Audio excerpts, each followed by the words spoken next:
What's up, design family, and welcome to another episode of Fit Design TV.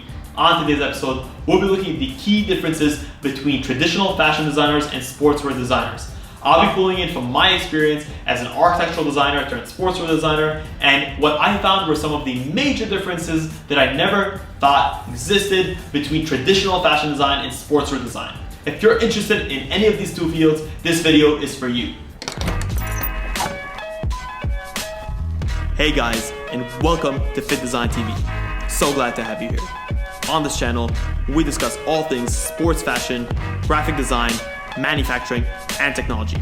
We'll discuss key topics, answer pressing questions, and provide actionable steps on starting your own product line. If you're interested in any of the above topics, stick around. You're in for a good one.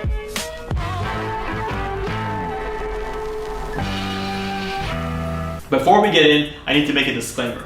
Fashion design obviously incorporates the ideas and elements of sportswear design. At its core, fashion design is the design of apparel and accessories, and sportswear design definitely falls within that realm.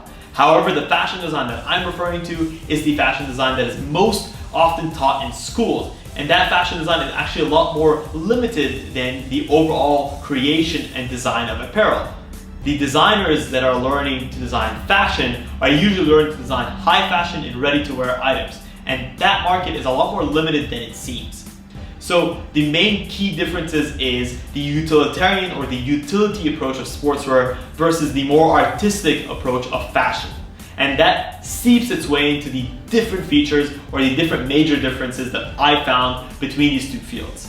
Number one is their appropriation of fabrics. Because we've discussed that fashion design is a lot more concerned with the artistic and the visionary approach for the design of apparel, this has a lot to do with the way that fashion designers select their fabrics. Fashion designers usually select their fabrics in order to complement one another or to tell an overall story. Whether they're selecting colors, different fabric blends, patterns, these are all meant to complement one another, and they're also considered in a much more holistic approach, which is a great idea at its core. However, because we're not pushing the functionality, comfort, and cost of these fabrics, it doesn't lend itself towards creating a garment that is created or composed of fabrics that you necessarily want to wear on a day-to-day basis. If you think about some of the neoprene fabrics or the non-breathable fabrics that are incorporated to some key fashion design, you'll figure out that yes, these garments look great, but it's not necessarily something that you'll want to wear on a day-to-day basis. Versus in sportswear, the idea and the selection of fabrics is a lot more concerned with the performance, the functionality, and the comfort of the wear. If you look at a great pair of leggings, yes, we incorporate mesh because it looks great, but also because it performs. Mesh adds breathability, functionality, and the flexibility that is needed in a garment as like a legging in order to perform at the highest level.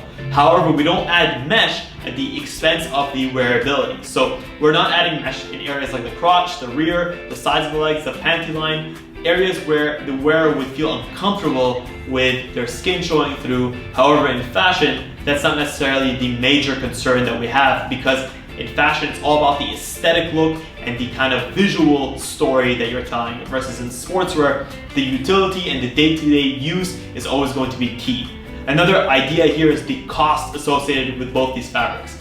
Most fashion pieces, especially in high fashion, are created as one-offs or created for opportunities that are not necessarily things that the everyday citizen would succumb to, like walking on the red carpet, the Golden Globe, so on and so forth. Fabric selection is not necessarily concerned with cost in high fashion. So when a fashion designer is selecting, they're selecting the highest quality of fabrics that are not necessarily fabrics that are going to allow the longevity of the garment. They're quite delicate in the long run, and they're not able to take on the wear and tear of everyday use. Garments in the sportswear space are ultimately meant to make the brands money. They're intended to be used in a commercial sense, and they need to have the longevity that high fashion items may not necessarily need to have. So we push the durability of these fabrics and we push the economic cost of these fabrics to make sense in the grand scheme of things. These fabrics need to be able to make the brands a profit in order to allow them to prosper, so they can continue to develop and make more products down the line. Number two is both of these two different segments, ideas of how things should fit. As we've mentioned, fashion design is usually seen as much more of an artistic endeavor, and fashion designers usually have the garments mold the shape and the physiology of the wearer. So what does that mean? In fashion design, things like corsets, things like bodysuits are all meant to accentuate different portions or to minimize different portions of the model. Corsets slim the waist, widen the hips, versus bodysuits, they help create a more of an elongated appearance in the legs and the physique of the wearer. So here you're almost physically or visually altering the shape of the model, and the fashion piece becomes the driver of the physiology and the overall shape and aesthetic of the model. In sportswear, it takes on much more of a functional approach and a much more of an accentuation approach, where the garment helps to accentuate different portions of the physiology and the biology of the wearer in order to kind of create a much more pleasant experience for the wearer. So what does that mean? If we look at compressive clothing, these are usually geared towards high intensity workouts where you may need a compression fit in order to promote blood flow for recovery.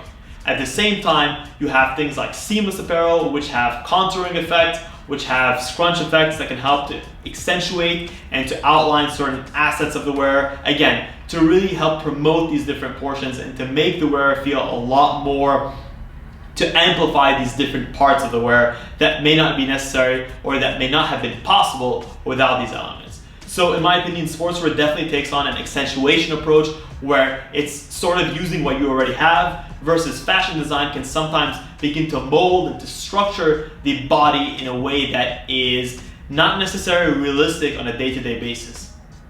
Who is going to be wearing a corset day in, day out, especially when going down to the store? But at the same time, if you're wearing a pair of leggings, you can feel good wearing them and comfortable at the same time and have the utility and functionality that you need. So definitely when it comes to fit, sportswear is a lot more considered in the functional and the day-to-day and the overall longevity of how a fit can interact with the use case scenario of that garment. The number 3 is ultimately the idea of the audience. Again, this comes back to the idea that high fashion is meant for runways, it's meant for collections. Designers create and they spend these months developing and curating these selections and fitting their garments for that runway so that they can put their garments out for everyone to see in a very engaged and very large spectacle, whether it's the Milan Fashion Week or it's any other type of fashion event. These garments are specifically created for the catwalk. They have no considered idea of day-to-day use, functionality, practicality. They are meant as prototypes. If these designers are going to appropriate them for ready-to-wear pieces, they take the pieces that are best received and they help develop them further. So these pieces serve as prototypes. And ultimately, the audience that are coming to watch this and coming to consume this are not necessarily only interested or are only interested with the functional use of these garments. They don't look at them only as a means to an end, like I will wear these garments so I have something to cover myself and that's it. They look at them as artistic pieces. They look at designers almost as icons in these ideas. Versus sportswear, the audience is a lot wider. The type of person that might be interested in Giorgio Armani as a person is very different from the type of person that might wear a pair of leggings. These two people are a lot tougher to find in the sense that the person who's interested in the semantics, the politics, the history, the social ideas that come out of fashion as a construct are very limited, and takes a very specific type of person to buy into that. So fashion design actually, though it's wider, it's actually a lot more niche and nuanced than fashion design in my opinion. Fashion design is much more of an approachable field, especially when coming in and designing. Just about anyone who can wear a pair of joggers, a hoodie, a pair of leggings, but not just about anyone can wear a $5,000 dress that they're going to wear for 1 or 2 occasions in the grand scheme of things. So the audience and the potential for appropriation is much more limited in fashion design. And this is definitely something that I've seen when it comes to the way that sportswear designers approach their design and fashion designers approach their design. Fashion designers are a lot more invested in making a stance, in creating some sort of idea that is not necessarily, it doesn't necessarily play as well with the functionality and the kind of core performance of the garment versus sportswear designers, which, yes, they want to create a collection, they want to create an aesthetic, they want to tell a story, but at its core, they really put the people in the seat of the garment, and they want to make sure that the garment is going to perform to the highest level of quality and performance and durability and functionality with the end user's day-to-day requirements. It's a bit worded, but just know that it means that, in my opinion, fashion design is a lot more concerned with the visual and the aesthetic versus sportswear design. It's a lot more appealing to the masses just because just about anyone can wear a pair of leggings. Number 4, and lastly, is the way that both sportswear designers and fashion designers approach. It's the workflow of these designers.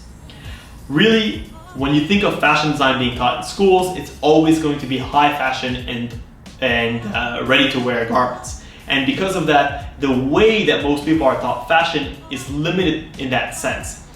I also find that the methods and tools that these universities teach their students are a lot more archaic, and they're based in the traditions of fashion design. Whether it's cutting and sewing by hand, whether it's sketching by hand, whether it's rough pattern drafting on pen and paper, it's quite similar to the way that we would have done things 30, 40, 50, 100 years ago. Versus sportswear designers, because there are no traditional ways of learning sportswear design, you find that most sportswear designers are self-taught, and they're coming from backgrounds of different design, like graphic design, 3D design, and they're a lot more willing to incorporate 3D and modern technologies into their workflow.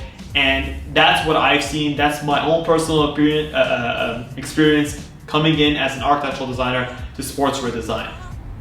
I also noticed that with fashion designers, they also tend to design their garments on much more elongated and accentuated proportions. In fashion design, there's something known as the 9-head or the 9-inch figure croquis, which is a traditional fashion template where the model is segmented into 9 different proportions, and these proportions are quite elongated. You'll find most fashion designers develop on that base, versus sportswear designers are actually developing on more one-to-one realistic avatars that have much more of an approachable and a realistic kind of end look. So that's also one way in which sportswear designers and fashion designers differ. I also noticed that fashion designers are a lot less likely to incorporate 3D modeling techniques, digital sketching techniques, render techniques into the workflow versus sportswear designers, where they definitely are. So that's pretty much all of the key differences between traditional fashion designers and sportswear designers. If you guys think I missed out any, if you have your opinions on some of the differences yourself, please feel free to leave them in the comments below. I always enjoy hearing from you guys. If you guys enjoy this type of content, please consider subscribing if you had not done so already. We put out videos around 2 to 3 times a week. If you guys have suggestions on topics you want to see next, please feel free to leave them in the comments below. Thank you guys so much for tuning into Fit Design TV. Until next time, stay awesome.